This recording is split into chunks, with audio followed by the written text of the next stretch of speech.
ముందుగా ఈ అంశం మీద సంక్షిప్తంగా మాట్లాడదాం. ముందుగా పురుషోత్తమ్ రెడ్డి గారు చెప్పండి, రాహుల్ గాంధీ చెప్పినట్లుగా లోక్సభ ఎన్నికల్లో అక్రమాలు ఓటర్ అవకతవకలు జరిగినట్లేనా? మరి ఏపీ విషయం మాత్రం రాహుల్ గాంధీ గారు కానీ ఐఎన్డిఏ వాళ్ళు ఇండియా అనండి ఏదన్నానండి, వాళ్ళ ఆ నేతలు ఎందుకు ఆంధ్ర, ఒరిస్సా ఇతర చోట్ల జరిగినట్లు ఆధారాలు కనపడుతున్నాయి కదా, దాని మీద మాత్రం మాట్లాడట్లేదు ఎందుకో? మరి వాళ్ళకి తెలుసా, తెలియక, లేదా ఆ జగన్ గారికి ఎందుకు లాభం జరగాలనా వాళ్ళ ఉద్దేశం? అసలు నిజంగా ఎన్నికల వ్యవస్థ చచ్చిపోయిందన్న రాహుల్ గాంధీ వ్యాఖ్యలతో మీరు ఏకీభవిస్తారా? రాహుల్ గాంధీ గారు చాలా బ్రాడ్గా మాట్లాడారు. వారు ప్రతి వ్యాఖ్యని నేను స్వాగతిస్తున్నాను. ప్రారంభం నుంచి చూడండి, ఎలక్షన్ కమిషన్ నియామకం దగ్గర నుంచి ముగ్గురు ఉన్నటువంటి ఎలక్షన్ కమిషన్ నియామకం సభ్యుల్లో చీఫ్ జస్టిస్ ఆఫ్ ఇండియాని తొలగించారు. ఎవరికైనా న్యూట్రల్ పర్సన్ అంటే ఎవరు గుర్తొస్తారంటే చీఫ్ జస్టిస్ గుర్తొస్తారు. అలాంటి చీఫ్ జస్టిస్ని పక్కన పెట్టేసి ప్రధానమంత్రి, కేబినెట్ నామినీ, ప్రతిపక్ష నాయకుడు 2-1 మొన్న జరిగిన 2 సభ్యులను కూడా కాంగ్రెస్ ఖార్గే గారు వ్యతిరేకించారు. వాళ్ళిద్దరు అంగీకరించారు, అయిపోయింది. కాబట్టి కేంద్ర ప్రభుత్వం ఎవరు అనుకుంటే వాళ్ళు అయిపోయే పరిస్థితి వచ్చింది. కొంచెం ఇన్బ్యాలెన్స్ తగ్గిపోయింది. ఆ రకంగా ఎలక్షన్ కమిషన్ నియామకమే కేంద్ర ప్రభుత్వం చేతిలోకి వెళ్ళిపోవడం దగ్గర నుంచి, ఎందుకంటే రాహుల్ గాంధీ గారు చచ్చిపోయిందనే పదం ఆడాడు కాబట్టి, ఎందుకని అంటున్నాను, బేసే ఎలక్షన్ కమిషన్ నియామకంలోనే ఉన్న పారదర్శకత పోయిన తర్వాత ఇంక ఎలక్షన్ కమిషన్ పనితీరు ఎలా ఉంటుంది? చీఫ్ జస్టిస్ ఆఫ్ ఇండియాని తొలగించారంటే వీళ్ళకి ప్రాధాన్యత ఏంటో ఉంది. చివరికి ఏడు వరకు పోయారు, చీఫ్ జస్టిస్ ఆఫ్ ఇండియాకి చాలా పనులు ఉంటాయి అనే వరకు వెళ్ళారు. ఆయన చెప్పినాడు, మా పనులు మేము నిర్ణయించుకుంటాం, మీరు చెప్పొద్దండి అని. చీఫ్ జస్టిస్ ఆఫ్ ఇండియా పని తగ్గించాలంటే జడ్జీలు పెంచాలి, ఈ బాధ్యతలు తగ్గించడం కాదు, జడ్జీలు పెంచుకుని ఆయన పని. ఇది మొదటి అంశం. రెండోది, కొమ్మినేని గారు ఎలక్షన్ కమిషన్ 2024 ఎన్నికల తర్వాత జరిగిన ఏ అనుమానాన్ని తీర్చడానికి ప్రయారిటీకి పోగా ఉన్న అనుమానాలు పెంచే విధంగా వ్యవహరిస్తాం. ఉదాహరణకు ఈవీ ఫ్యాడ్లు ఎలక్షన్ ప్రజా ప్రాతినిధ్య చట్టం ప్రకారం 40 రోజుల పాటు సంక్షిప్తంగా దాన్ని ఉంచాలి, ఆ సమాచారాన్ని ఉంచాలి. మీరు 20 రోజులకి ఎందుకు తొలగించారు? ఈ రోజు మీరైనా నేనైనా ఓటు ఎవరికి వేస్తారని తెలిసేది ఎట్లా? ఈవీ మిషన్ కాదు, ఈవీ ఫ్యాడ్ లో చూసుకుంటాం. మన ఓటు ఎవరికి వేస్తారని ఈవీ ఫ్యాడ్ చెప్తుంది, ఈవీ మిషన్ చెప్పదు. ఇప్పుడు ఆ ఓడిపోయిన వాళ్ళు కానీ ఎవరైనా అభ్యంతరాలు కంప్లైంట్ చేస్తే నాకు సంతృప్తి ఏడగలుగుతుంది, ఈవీ మిషన్ కి ఈవీ ఫ్యాడ్ కి మధ్య చూస్తారు. ఓట్లో తేడా ఉంటే లేనట్లు.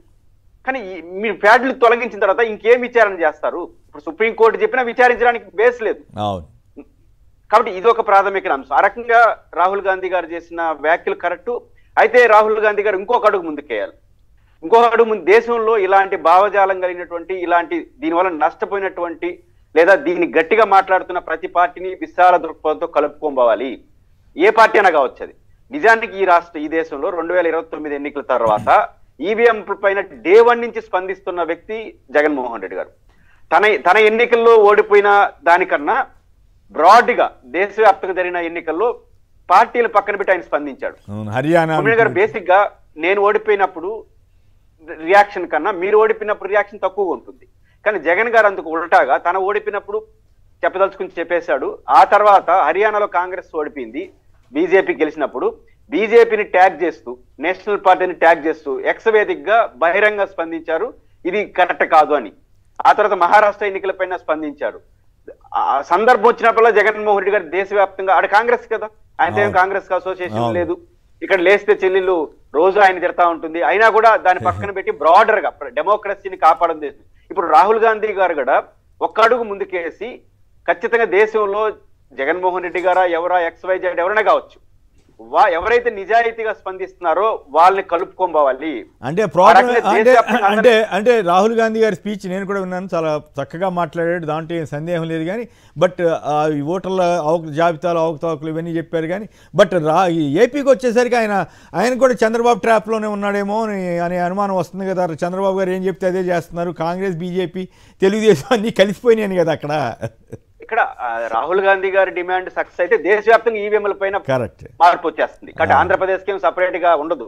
బట్ ఇక్కడ షర్మిల గారు ఆమె వ్యవహరిస్తున్న తీరు వల్ల జాతీయ స్థాయిలో కూడా నేను అదే చెప్తున్నాను కదా, రాహుల్ గాంధీ గారి జాతీయులు అందరినీ కలుపుకోవాలంటే ఫస్ట్ కలుపుకోవాల్సిన వ్యక్తి జగన్మోహన్ రెడ్డి గారు. ఆయన ఏదైనా దేశవ్యాప్తంగా పోరాటం చేయాలంటే ఫస్ట్ జగన్ గారికి లెటర్ రాయాలి. ఈయనే కదా మొదటి నుంచి స్పందిస్తున్నాడు. నేనేమంటానంటే కొమ్మినేని గారు ఒక విషయం మీద స్పందించినప్పుడు రియాక్ట్ కాదు. ఇప్పుడు హర్యానా పైన as a former chief minister అంత బ్రాడ్ గా స్పందించినప్పుడు, సరే ఆయన నేను పెద్ద నాయకుడు, ఆయన కనీసం ఇక్కడ ఆ ఏపీ నాయకులను స్పందించుండాలి. థ్యాంక్స్ అండి మాకు సపోర్ట్ చేసినందుకు. రివర్స్ లో కొడుతున్నారు. ఈవీఎంల పైన ఓడిపోయారంటే నువ్వు ఓడిపోయింది కాకుండా ఈవీఎంల పైన నెట్టేస్తావని మాట్లాడే వరకు ఏపీ పిసిసి అధ్యక్షులు వచ్చారు. కాబట్టి ఖచ్చితంగా రాహుల్ గాంధీ గారు దీన్ని కూడా చూడాలి. అంటే ఫస్ట్ పర్సన్ ఇది జగన్. ఆంధ్రప్రదేశ్ లో మనం ఎట్లా వ్యవహరిస్తున్నాం, ఆయన వ్యవహరించడు, ఆయన బ్రాడ్ గా మాట్లాడినాడు, ఆయన ఎక్కడ అనుమానించడు. బట్ ఆంధ్రప్రదేశ్ రియాక్షన్ చూసినప్పుడు నేను ఎందుకు ఈ మాట సందర్భంగా అంటున్నానంటే, మాణిక్య వరకు ఆయన ఎంపీ గారు ఈ స్కిల్ డెవలప్ ఈ మద్యం పైన కేసు నడుస్తా భారతి గారిని విచారించమని పిలుస్తాడు డైరెక్ట్ గా. దీనికైనా రాహుల్ గాంధీ గారు స్పందించాలి కదా. ఏం చేస్తాం, ప్రతిపక్షాన్ని విమర్శించడం ఏంటి మీకు తెలుసా? భారతి గారు ఎందుకు అడుగుతున్నారు? మహిళని కూడా చూడకుండా మాజీ మరి పైపించి రాజశేఖర్ మాణిక్యం ఠాకూర్ కూడా చంద్రబాబు గారు ఏదంటే అనుకోవాలి ఇప్పుడు.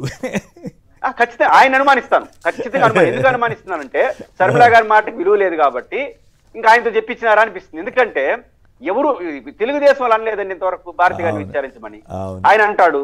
కాబట్టి ఖచ్చితంగా కాంగ్రెస్ ఆంధ్రప్రదేశ్ లో ఇట్లా వ్యవహరించకపోతే మీ బ్రాడ్ గా దేశవ్యాప్తంగా రారు, అది నా బాధ.